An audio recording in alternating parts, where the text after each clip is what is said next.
He came out real quick, and we was like, "Oh shit!" We had to do some training. We had to go see Professor McGonagall or whatever the fuck. Learn the Patronus charm and all this shit. We really did. And now we back and we ready to like really get at it.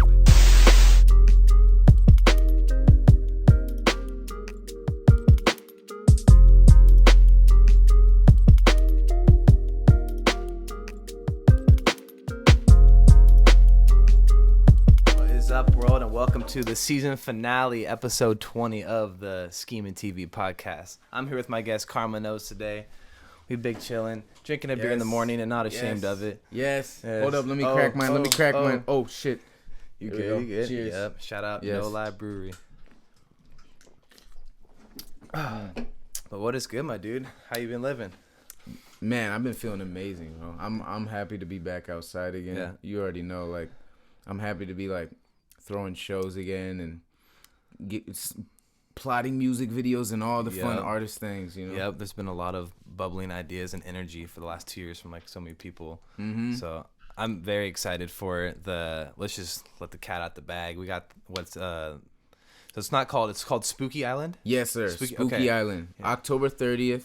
It's going to be a big Halloween party, and we have Saul, Sam LaChow, Macintosh, Django, and myself all performing. It's going to be crazy. Probably the most insane show I've ever put together. Tickets are out now. Make sure you get your COVID tests taken care of 2 days prior. Yep. We got the 48-hour test, negative test, or vaccine card, of course. Yeah. And then tickets are online. They're all in my bio, or you can just go to uptowntheater.tc. I'm excited, bro. I'm going for sure. I know I told you I was having a teeter because of events the next day, but I'm gonna go, dude. Bro, I'm telling you, I'll say it on the podcast to make it for sure. Like, I'll be there. Oh, that shit'll be wild, dog. I'm telling you, if you go, it'll be crazy. Plus, if you go, bro, how about this? If you go, I don't have anything the next day going on. I'm just gonna be tired. You want to come back? Yeah. Like, if you go to mine, I'll go to yours, bro. Cool. Like, we said it on the podcast. Yes, let's make it happen, bro. And if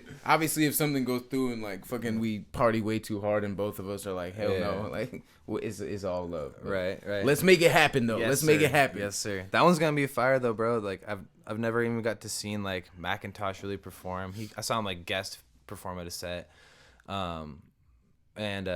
I've seen like a lot of the other people in the lineup individually, but like see it together is kind of cool, and like it's a very cool lineup. I fuck with it. I know it's gonna be really cool for the scene. I think, especially just bringing Seattle artists and 509 artists together really is a dope thing. You know what I'm saying? Because it doesn't really happen often. So this will be the first time I've been to a show in Tri-Cities, which is where I was born. So that's cool. That's right. That's crazy.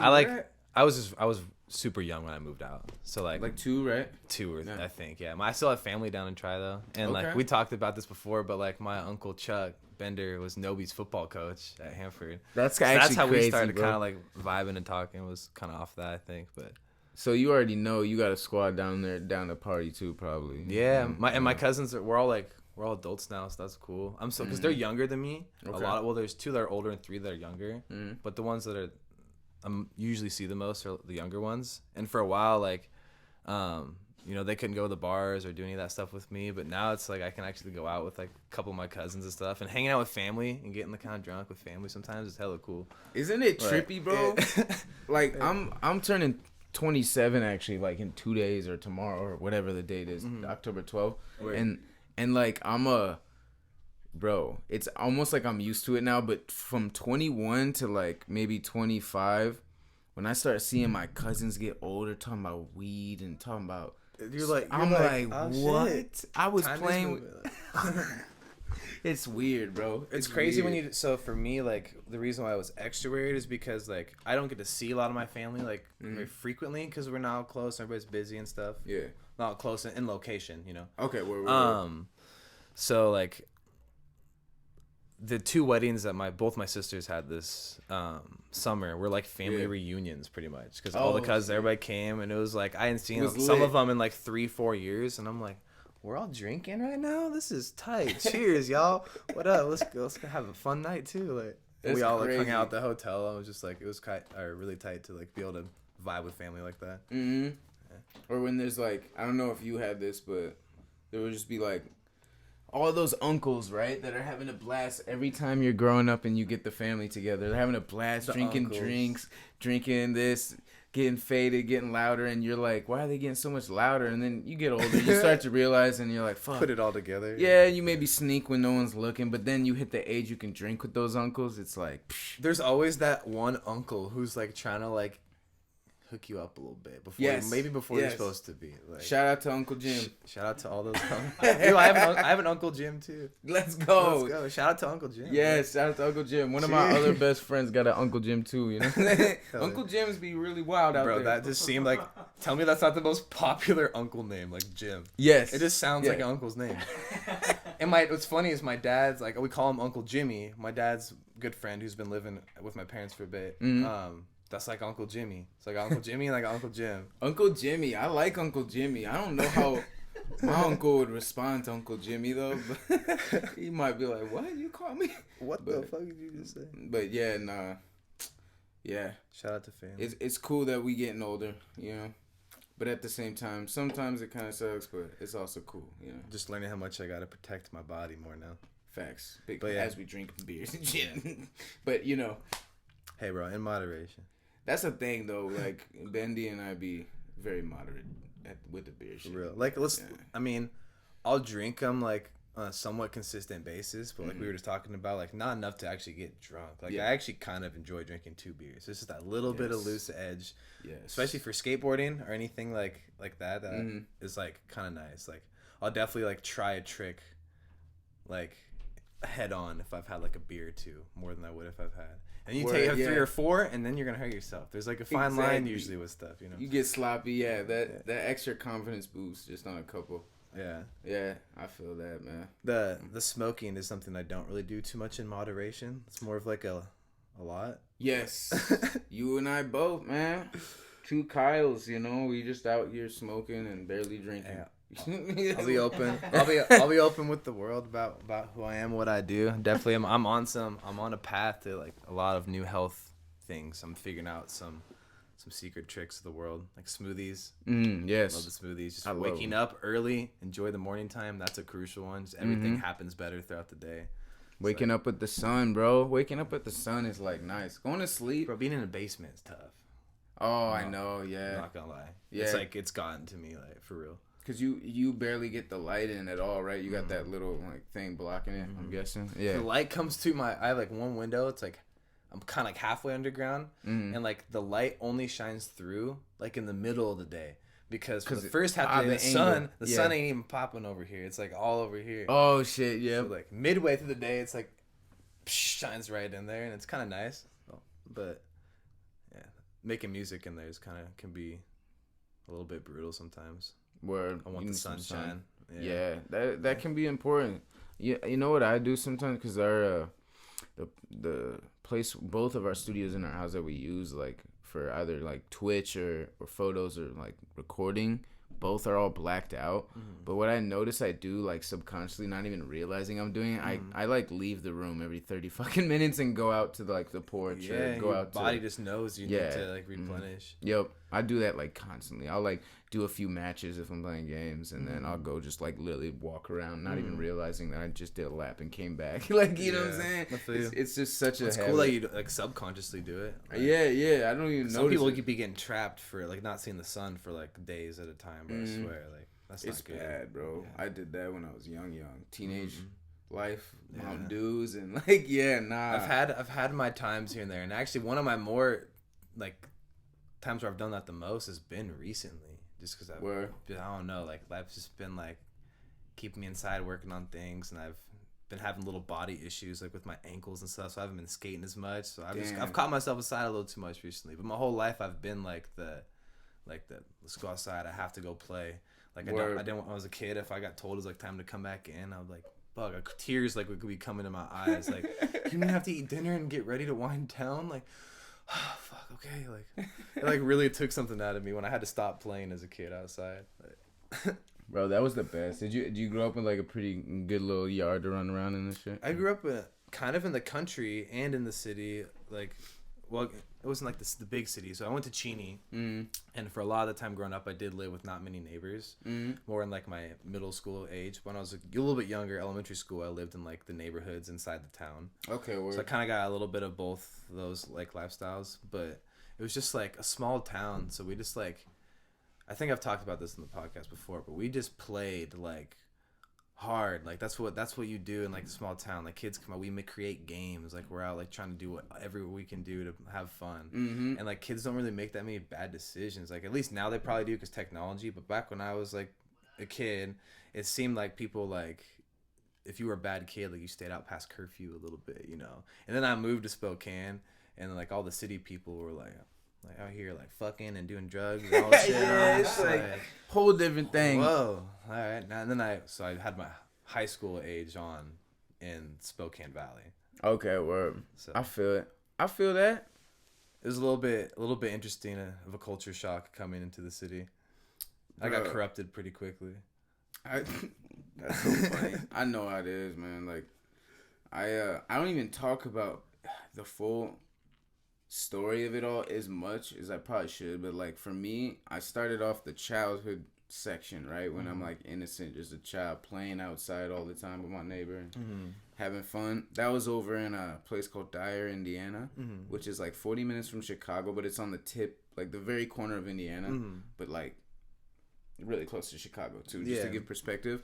But out where we were felt like the middle of nowhere, you know what I'm saying? And it was like hella land you can run on and neighbors' yards and shit like that, and it was hella cool. But then I had to move to Montana for like 3 years, and that shit sucked, yo. Like I was the only black kid in the school, and then on top of that, there's like 13 in the whole town, I think. I knew them all, you know what I'm saying? You probably dealt with some shit, and that's right during like fucking, and I grew up with white people, hella white people. I'm adopted, so it's like I didn't think of like racism the same way yet until I moved to Montana. Because it wasn't like that in near Chicago or whatever. Nah, because there's black, white people everywhere all the time. Like, and you didn't even have that perspective that much because of your situation with being a foster. So these people will start treating you that way, and you're like, what the fuck, dude? I was confused, but there was a good side too, where it's like, it was one of those places where it's like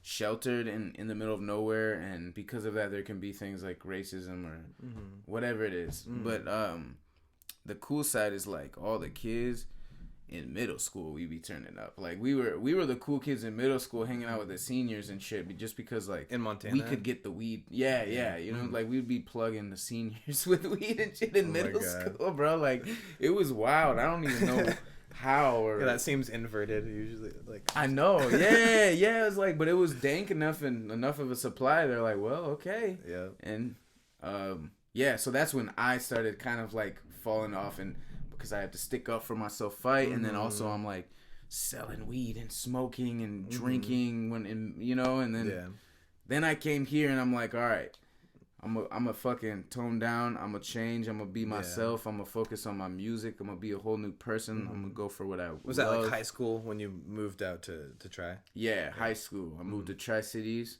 about 2010, and then I just literally was like, I'm not gonna even have no friends. I'm just gonna become the best rapper of all time, and the whole city's gonna know who I am. You know what I'm saying? Well, you're doing a good job, bro. I just been grinding on that, trying to make that happen since, you know. That's what's up, dude.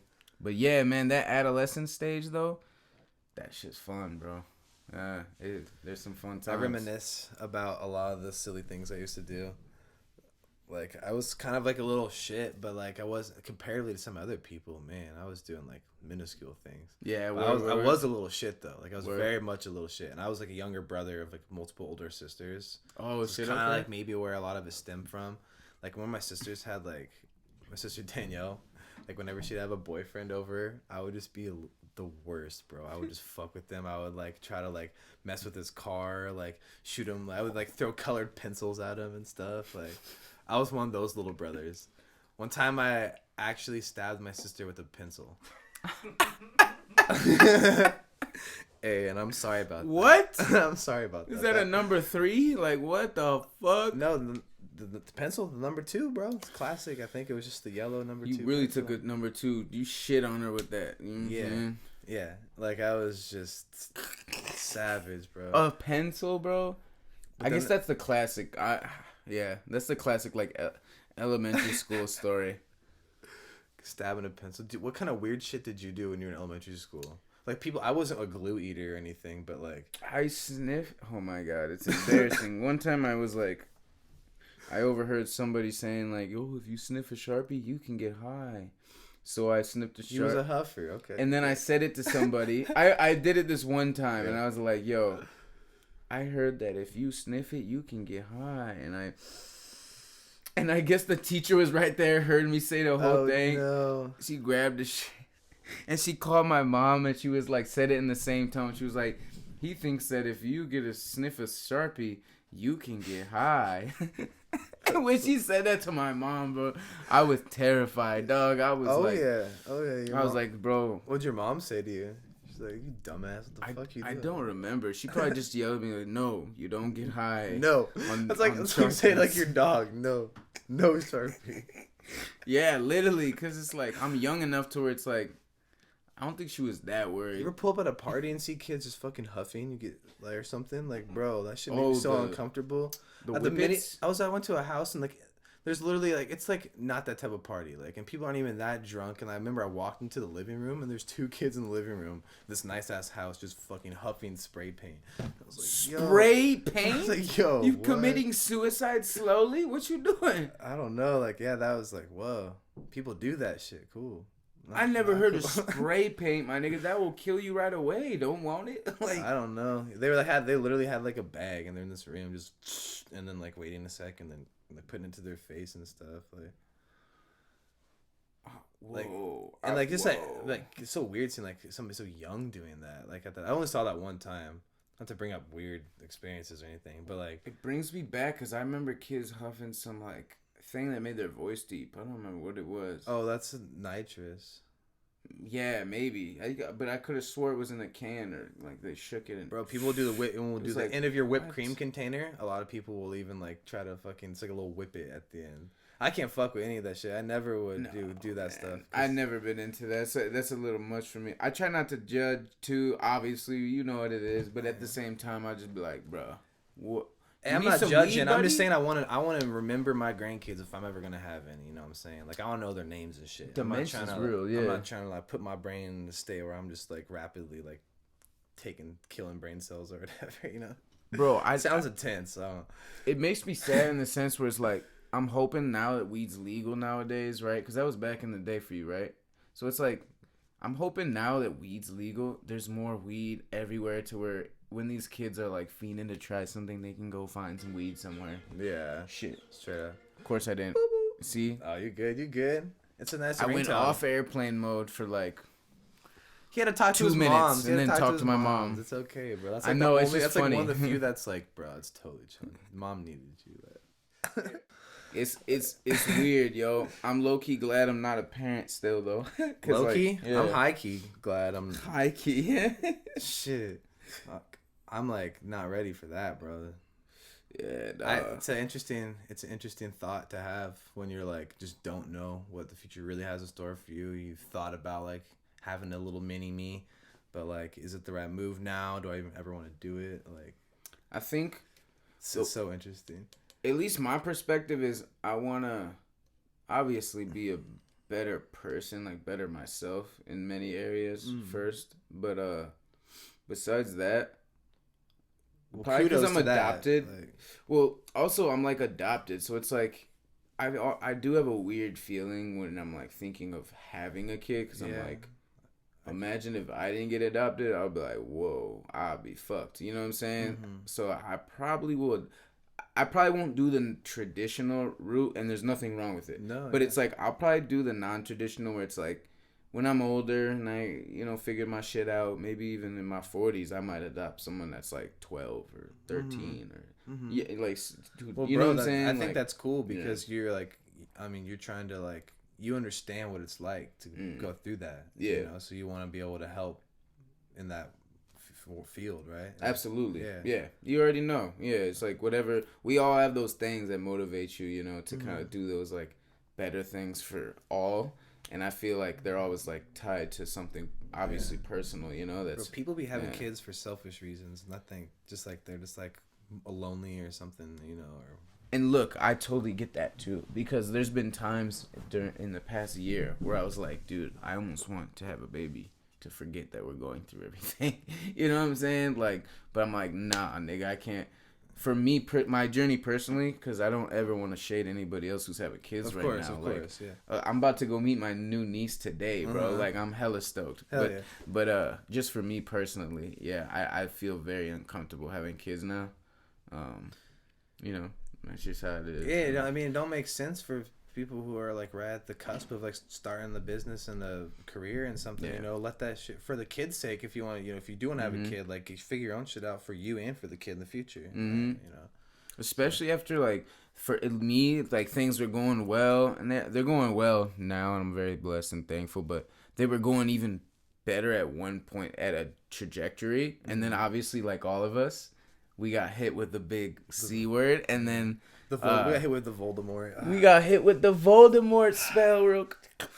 He came out real quick, and we was like, "Oh shit!" We had to do some training. We had to go see Professor McGonagall or whatever the fuck, you know, learn the Patronus charm and all this shit. We really did. And now we back and we ready to like really get at it. But you know what I'm saying? Like basically, my whole point was that probably set me back a few years from even thinking about kids. You know what I'm saying? Bro, I thought about when that all shit was happening, I was thinking about everybody and how it was affecting them. And I remember having like extra heartfelt feelings for you, bro, because I was thinking about all the momentum with Come Our Way and like where you was at with some of the collaborating process. And I was like, oh, damn. Like, yeah. COVID really like you was making the moves, you know, like I was like about to make a lot more moves, and like if that COVID would have happened 3 months later, it might have even fucked me over like a lot more than it did. But like if you were in that process, like if you just started a tour, like the Greaves tour, like I opened up for Greaves right when all this shit happened. Hell yeah! And the two guys that were opening up for him, I heard a story that they kind of went out on a limb, like they to go do that. And they already paid for all the shits. A lot of it wasn't getting refunded. Okay. And then COVID happened. They got fucked over. So imagine if he was in that process of really starting to like, I just pulled the trigger February 2020, whatever year it was, 19. I don't even remember, bro. Time's crazy. But like, and then all that shit happens to you. Like, fuck, you can't get that money back. If that happened to me, bro, that'd be that'd be a hard hole to like come out of. Like, and you know what's crazy? And what made me have more kind of like sympathy and also just looking at the good side as much as possible is what you said right there. You know the most poppin' artists, right? We all have heard of Tory Lanez. We've heard of the Drakes. We've heard of the Bruno Marses, Justin Biebers. J. Cole, Kendrick Lamar. Yeah, you know, all the my two favorites. Dope-ass, huge artists that are superstars and, like, inspire, like, the whole world. Those motherfuckers were struggling in different ways. Imagine, and there's only a few of them. Like you said, we know them all. You go down the buckets to, like, people are smaller. I don't even know the numbers. Lots of motherfuckers that were in my position or similar that shit hit. So it's like I just have sympathy. Like actually hit. You don't have backup money and backup with time. You're like not actually signed. Hit. Like you actually you went the independent route and it was starting to get momentum. And then it's like, no, there's no way you're gonna continue with just shows anymore.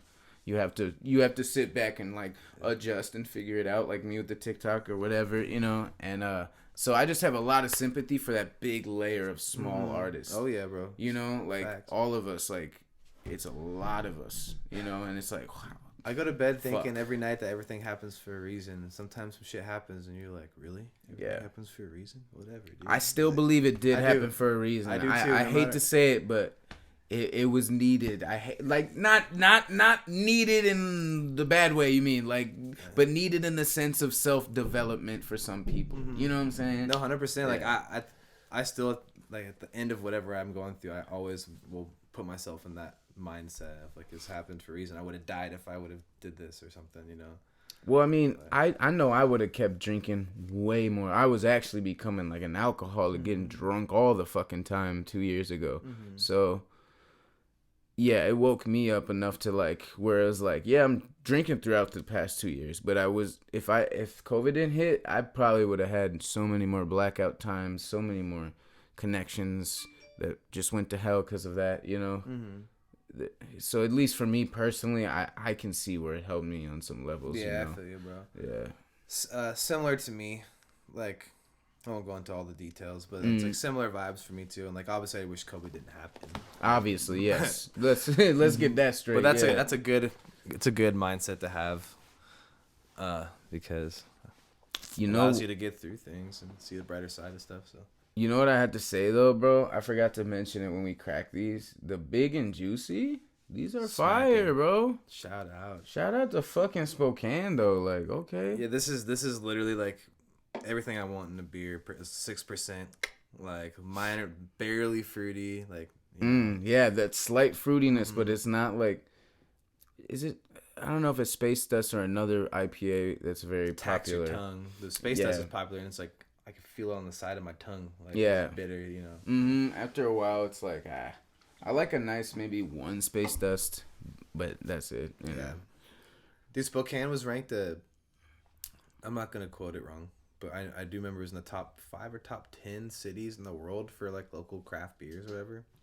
Damn, in the world, you said? Or the United States? Still. In the United States, that's still crazy. I'm saying stuff. I think it was the United States, but it's still crazy. That's still crazy, bro. Yeah, dude. United States got some fucking good ass beer. You know, Seattle too. Just like the Northwest is. I feel like our craft beer is like we got some good shit up here. And I mean, shout out to Rainier. That is to me the best light beer of all the light beers. Ever. Yeah, I think I would agree with that. Maybe Miller Lite a little bit, just because I grew up with that. I'm from the Midwest, but like I cannot drink Budweiser. Yeah, that's right. You told me that. It reminds me of pee. That's me with fucking I'm never drinking pee, okay, but like I think that's what it would kind of taste like. See, Bush reminds me of piss, bro. Yeah. Do any of y'all fuck piss with Bush? waters? They call it piss water for a reason. That's Coog beer. They call that Bush Light. That's all I drink in Pullman, bro. That's our Coog water. I mean, that's Coog water. I can drink Coors Light, actually. I recently figured out, okay, it's Coors not that is doable, bad, but I PBR is do doable. Bush. Like those two are in the same I like realm. PBRs for the light beer, yeah. It's just like never worth it to me to. I'm gonna put it this way, like I'll buy a 6-pack of PBRs versus a 6-pack of like these guys. Sure, I'm gonna save $4 or $5 if I buy the PBRs. But then I have to drink more to like get drunk is one thing, and then another thing is just like, it actually like levels out to being monetarily almost the same. Because if you're talking about adding up all the alcohol percentages, it's not even like you're saving that much more money buying the cheap beer. No, a little bit, maybe a little bit. It's a trick, like, but yeah. I mean, it's not even a trick in a like bad way, but it's like it's just good marketing. It's like they know what they're doing. They're calculating things and making it. At the end of the day, it's damn near the same. Yeah, that's like they want to like have a bunch of beers, so that's maybe why they do drink light beers. But having to pee all the time is stressful. That's another thing, man. That's why I like about these. I pissed a normal amount last night because I just had 2. You know, it's like I'm talking about it like I'd be drinking hella. Like this is like back in the I don't even be drinking enough to really even matters. But back in the day, I used to for sure. Yeah, I had a party era of my life for sure. When I went to college in NIC, that's shit. We just wanted to do shit all the time. Where there's so many people, like at any time, I could easily get 5 people who wanted to be up to no good. Like, and that's like a good. Like I almost like try to have those people in my life still, but they're not there as much, and it's almost a good thing because it makes me just all right. I'm focused on this. But when I have like when people fuel me up, I'm like, let's go. Yep, There's so much of that energy around all the time, so it was always being crazy and partying and stuff. Honestly, though, it can get that way with the creative side too, though. You know, like you just get like creatives around you, and you'll be the same way, except towards like the right things, like. You know, yeah. That was the goal of this house. This was supposed to be a creative mecca. I wanted to get a place to, you know, the podcast wasn't originally in the idea. I'm stoked for doing this, but just this and like, you know, being able to have a little studio area here to meet up with people and like, a safe place for like 3 people to come hang out and work on a song. You know, if anybody needs to record some music here and organize it with the engineer, I'm down for that. You know, as long as it's like people like in my circle are close to and are taking it seriously and stuff, you know. Dude, I mean, even like, I mean, look at the past, what has it been, like less than 2 months? We've been bouncing back and forth between our houses and things, like, and meeting people, and I'm telling you, like, that's really what it's about more than anything, dude. You know, more than like relying on anybody but yourself, really, and yourself, even when it comes to the connections. Like, you can create a space where you'll just start naturally meeting people. Like, your life is meant to be a journey. Like, you're not supposed to just be like not ever travel and just figure it out and make music and stay at home and work with the same couple people. Like, you can do it that way, I guess, or whatever, but like I don't know. But even when you like provide spots like this, it makes it easier for me to like come out here and fuck with y'all and meet a bunch of people and like make something happen like this, you know, or you come down to Seattle and then, you know, you do the same. Your house is always welcome. My house is always open to you as well. So it's like, it creates these meccas. And then the LA spot we're getting, it's the same there. So you can just hop on and $150 ticket on down. The embassy, bro. Yeah. I swear that name was fire. I'm telling you, bro, like, and then maybe one day you'll have another spot somewhere too, you know what I'm saying, where it's like, hey, also if we want to meet over here and meet people over here, we can. Another reason why I go to like music festivals, bro, because every music festival I've gone to, I think every single one I've gone to, I have made friends in a new city, and not just friends like, oh yeah, we like each other. Like, I actually like have like full out vibed and made friends with people. This last one at Base Canyon, now I got fam in Redding, California. Some of the best weed cities in the world. Anytime I want, they got my back. Like, we hung out all weekend. That's lit, those my homies. I got a place in Redding. I got places in Portland. I got a place in North Carolina and New York and Chicago. You should just like, go. Fucking travel, bro. Building all these like solid friendships with people all over the place.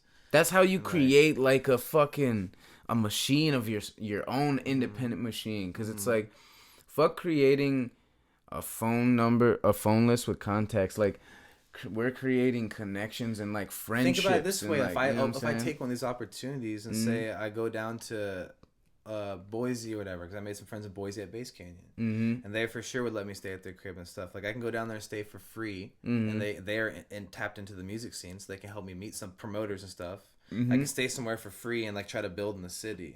It's like, if you start doing, you know, you spend a little money, have a lot of fun. Obviously, the festival takes a lot of money and time, but if you like take use of the energies and how many like passionate people are all pulled into one spot, I mean, there's a lot that you can take advantages from meeting all these types of people. 100%, and you can provide value for them as well by like opening your space and your businesses and like your things that you provide to them as well. You know, so it's just like constantly bouncing back and forth. Like, it's dope. Like, the studio out in Seattle that YP came to, like, you have to come see that. That was the first time I was there too. So like, bro, you gotta come. When I seen that, I was like, oh my god, this is lit. You know what I'm saying? So open Friday sessions, like, it's enlightening to like have your mind opened up to how big the world is. It also gonna be scary to see how big the world is, but like, a lot of people get trapped like in a small mindset because it's so easy to, and you realize that if you do work on some social skills and you do test yourself and travel and all this stuff, like, you can quickly just be like, oh, what the fuck, I was thinking about this when there's this everywhere. It's crazy. The world is big, and technology's made it easy for us to you know, make money in a lot of different ways. With you start a business and learn how to work an ad or something, you know. There's lots of new revenue pools you can figure out. Like, you don't gotta stay in one thing, you know. You don't gotta stay in one lane. Like, it's really, especially with the digital world now, like, it's just, even seeing NFTs blow up and this and that, like, there's just so much Pokemon, bro. Pokemon. People are living off Pokemon cards. Like, times are different, and I think we're all really realizing that and starting to take advantage of it, because it's insane. My dad still kind of doesn't get it, you know, like, but he's excited too, you know. He's like, wow, you really just kind of do some things on your phone and be making money, like, from Ubering, click, drive, to fucking like reposting TikToks. Like, you know, it's kind of fucking weird, bro. So now it's like, the ways you can make revenue is so big to where it's like, you can make revenues in multiple areas passively to where you can travel, meet more people, and just most importantly, away from success, just like connect with the earth and the people all over. You know, what I'm Uber saying? is huge, bro. We were talking about that earlier, but like for everybody who doesn't know out there, if you sign up for Uber, and if you're in a major city, like you make more than minimum wage. Great money. You make decent money driving Uber. You And do if have, you want, so if you have a business or you're an artist and you want to spread your shit and you have a car and you have a place to stay, you know, like or whatever, or if it's a cheap place to stay, like go just travel and like do Uber in cities and stuff. Like, that's a good opportunity. Like, that's what I'm doing right now, bro. I'm literally, because I'm so fully invested in the show October 30th, I'm so broke. But I don't care because I'm going to go try and I'm going to just click on my app and make some money, bro. Like, I don't have to fucking Spooky wait Island's for a check. It's going to be the start of an all uphill rise, bro. No, absolutely. That's why I'm not complaining. I'm saying it just like, so people out there, I think it's important so that they know that like, yo, I'm broke as fuck right now, but if you really want to make shit happen, there's always a way. For me right now, it's like the fact I have Uber.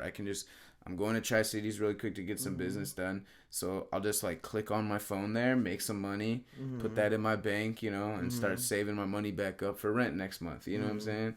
But I think it's just people will be surprised that if you have a dream, there's literally nowadays no excuse to not take it. There never was, and now there definitely isn't. There isn't, bro. Because look at all of us doing it. Even in a global pandemic, like, come on, get out there and try it. Like, just try things and see what happens. You'd be surprised. Yeah, pushing artists, like, support and local support. Like, I'm trying to be hella big on that right now, too. Post-COVID, you know. Let's show all these artists love who got fucked over. Let's show all these businesses love that are about to get fucking out of here because they can't afford it, you know. No, 100%. Like, the world needs a lot of passionate, genuine energy right now. No, it does. I think also one other thing I'll say while we on this is like we need, especially now, we need people to be a little more compassionate, man. Like, especially if you're in similar industries. If you're open-minded too. Yeah, like if you're in the same industry, I mean, with open-mindedness comes compassion, right? Because it's like, yeah, maybe I wouldn't make the same moves as this person, but I still love them for fucking trying during all this fucking shit, man. We really in this together, so why not support people instead of just like over critiquing? And I'm guilty of sometimes over critiquing, bro. Like I try at heart, I mean well for everybody, so I try to like monitor myself, but like I try to ask more questions. Like that's something that like from the open mind is like compassion thing, like that people should do is ask more questions, get a chance to understand who you're around, who you're communicating and working with or whatever. Like, you know, instead of just Facebook is a big reason why we're just so quickly opinionated. We're so quick to be like, oh, this is this and this is why because this person said so, this meme or blah blah, or like, I don't know. Yeah. Instead of like, nobody asks questions anymore. Or just calls the person, like, especially if you know the person and you're just assuming off what you heard from somebody else, you know, and you're not calling that person, you're kind of a weirdo to me, man. It's like, yo, what? You're going to talk about it to this person, but you know me enough to call me. Like, you can call and ask for my side. But then people take the route of like, oh, I don't want to get involved. But it's like, if you don't want to get involved, cool, but don't have an opinion then and take sides without talking and communicating. That's all, you know what I'm saying? Factuals. There's a lot of that in the, like, Tri-Cities where I'm from. So it's like, I had to put that out there. You know what I'm saying? It's like 45 minutes. Okay. Just this was to let me know. Yeah. I really like that idea. Fuck yes. We should start doing that more. When the camera guy's like, yo, y'all are talking too long, he just brings you a nerve gun. Did we do good? All right. This is my second podcast. Oh, it's shot two. Damn. Can I trade my knockoff shot even at? Damn, man. Shit. I'm joking. I'm all about even trades, bro. So maybe if you throw in that plus something else. Yeah, no. More weed. You a hustler, man. Yeah, you like, hey, I'm a hustler. Get the fuck out of here. Yo, but thank you so much for coming through, bro. It's a dope season finale. I'm honored to be here. I'm ready to be blessed by some of these verses you're about to share with us. Oh shit, I'm excited. I totally forgot. This is perfect. I got some beer in me and I'm ready. But real quick. So shout out KarmaKnows. You want to let people know where they can follow your music, where to go for the Spooky Island stuff? A quick rundown. Yeah, absolutely. Spooky Island, October 30th. It's gonna be a crazy party with all those artists: Saul, Sam LaChow, myself, Django, and Macintosh, and also actually a couple of special guests as well. Yeah, let's go. But it's gonna be October 30th. If you want tickets, go to uptowntheatertc.com and you can just get them there. Otherwise, honestly, you can hit my boy Bendy. He's gonna have some tickets as well. So yeah, fire. Thank you guys so much for having me. This is my second podcast I've done in my whole career. I'm honored to be here. Hey, so much love, bro. Stoked to have you. Yes, thank you. Stay scheming. Yes, you already know. Dream Team, stay scheming all day. We got this. Cool. Podcast completed. It's better than money. Yeah. Karma. 509 shit. Tri-City shit. Spokane shit. Stay scheming, Dream Team. I'm in my bag today. I need a beauty to smash Olay. Told her I'ma blow her back away. She told me a beauty of accolade. Looking like a walking pageant race. Won't bite if it's half a lay. People flip that I had a face. It's okay, I need a laugh today. Bitch on the shit, and I still talk with a list. I want Rihanna my dick, give her a kiss. Then go walk around with a spliff in the mouth and a hand on my hip. I'm with a click, no talking Adam, but even if I was, I still never miss. Man, I'm the kid, grandpa would give me his game, so don't ask why I walk with a limp, bitch. Get it? You know, cause my grandpa walked with a limp cause he got a cane, you know what I'm saying? Anyways, might have gone over your head like a plane, but it's okay. I ain't complain. Smoking a Mary Jane. Bitch! Yeah. Alright, where's the other beat? Where is it? Okay. Dream Team, stay scheming. 10 o'clock, better hit the spot first. Get the pot that I'm dipping out to go get the crown at the liquor store. Word around town, hit the bowl. Not just one, need a little more. Fit it up, getting blown. I try to quit, but I'm still stoned. I stay equipped for that pot to go. Do it just for the thrill of it. Kick to the hit and that killer shit. Get lit when I'm in the midst of a cloud of smoke. Gotta get out quick. Dad mad and my mom pissed. So sad that I'm still a kid. I gotta grow up and then dip out. Get a whip in my own house. Personality so foul. Mary Jane on that speed dial. Oh no, if they don't know that I do flow, they gon' see now. Most times I freestyle, but I'm so gone in that weed, pal. Motivation all leaked out. Swear I'm about to just freak out. Bitch, I'm gone.